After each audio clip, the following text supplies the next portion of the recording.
भाई जो नीट का एग्जाम देते हैं या फिर मेडिकल में अपना करियर बनाना चाहते हैं, डॉक्टर बनना चाहते हैं, उनका एक ही सपना होता है कि जब पढ़ाई पूरी हो जाए तो एम्स में वो डॉक्टर बन जाए। अब आपको लगता होगा कि हाँ ठीक है, एम्स के डॉक्टर को बहुत ज़्यादा इज्जत मिलती है, उनका जो रेपुटेशन होता है सोसाइटी में वो बहुत अमेजिंग होता है, तो इसीलिए शायद हर कोई डॉक्टर बनना चाहता होगा एम्स का। लेकिन इसके अलावा भी एक दूसरा रीज़न है जिसकी वजह से हर मेडिकल कैंडिडेट, हर मेडिकल जो स्टूडेंट है वो एम्स का ही डॉक्टर बनना चाहता है, और वो कारण है सैलरी। क्योंकि जो एम्स के डॉक्टर को सैलरी मिलती है ना, उफ, वो इतनी हैंडसम अमाउंट ऑफ मनी होती है ना कि आप सुनेंगे ना तो आप भी कहेंगे कि वाह यार, हर किसी को तो एम्स का ही डॉक्टर बनना चाहिए।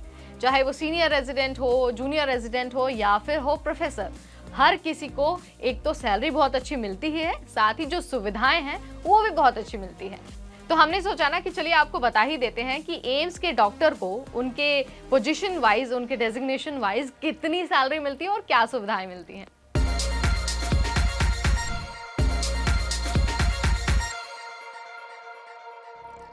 तो अगर आप भी स्कूल में हैं और सोच रहे हैं कि हमें डॉक्टर बनना है और वो भी एम्स का डॉक्टर बनना है, तो सबसे पहले तो ये जान लीजिए कि सीनियर रेजिडेंट को कितनी सैलरी मिलती है।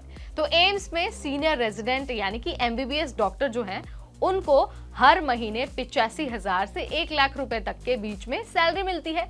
इसके बाद इसमें जो अन्य तरह के भत्ते हैं ना वो भी शामिल होते हैं, और साथ ही जो सुविधाएं होती हैं वो सब भी शामिल होती हैं।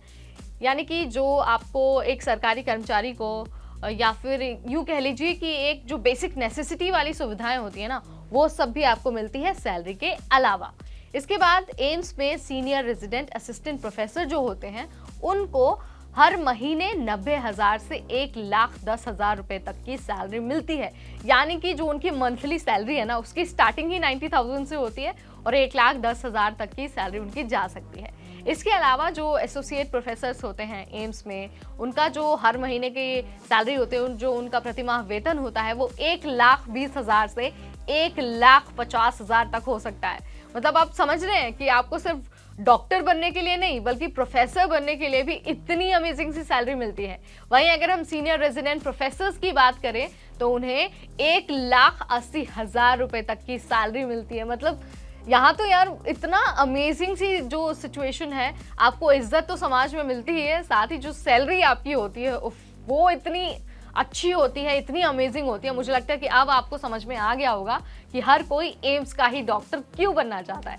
इसके अलावा अगर हम डिपार्टमेंट हेड और सीनियर कंसल्टेंट की बात करें तो उनकी भी सैलरी तो 1,80,000 से 2,20,000 तक हो सकती है। ये उनकी बात हो रही है जो डिपार्टमेंट हेड और सीनियर कंसल्टेंट होते हैं।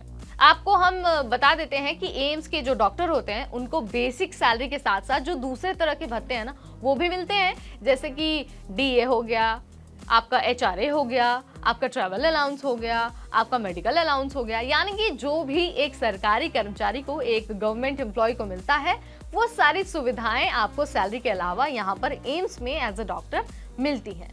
जो अलग अलग एम्स हॉस्पिटल होते हैं ना उसके लोकेशन के अनुसार, उनके डॉक्टर्स के अनुसार, उनके डॉक्टर्स के अनुभव के अनुसार जो उनका पे स्केल है ना वो वेरी कर सकता है। फॉर एग्जांपल जो एम्स पटना के डॉक्टर्स हैं, जो सीनियर रेजिडेंट है या फिर प्रोफेसर हैं, उनकी सैलरी अलग हो सकती है, और जो एम्स दिल्ली के डॉक्टर्स हैं उनकी सैलरी अलग हो सकती है। तो आपको ये बिल्कुल नहीं समझना है कि जो एम्स दिल्ली के डॉक्टर्स की सैलरी है वही एम्स पटना के भी डॉक्टर्स की सैलरी होगी। जगह के अनुसार, डॉक्टर्स के अनुसार और उनके एक्सपीरियंस के अनुसार सैलरी वेरी करती है। इस बात को भी आपको अच्छे से मेंशन करके, अच्छे से नोट डाउन करके रख लेना है। तो अगर आप अपने स्कूल में हैं, आप चाहते हैं कि आप नीट का एग्जाम दें और जब आपको एडमिशन मिल जाए तो पढ़ाई पूरी करने के बाद आप एम्स के ही डॉक्टर बने, तो अभी से आप तैयारी में लग जाइए, क्योंकि एम्स में डॉक्टर बनने के लिए कंपटीशन बहुत टफ होता है।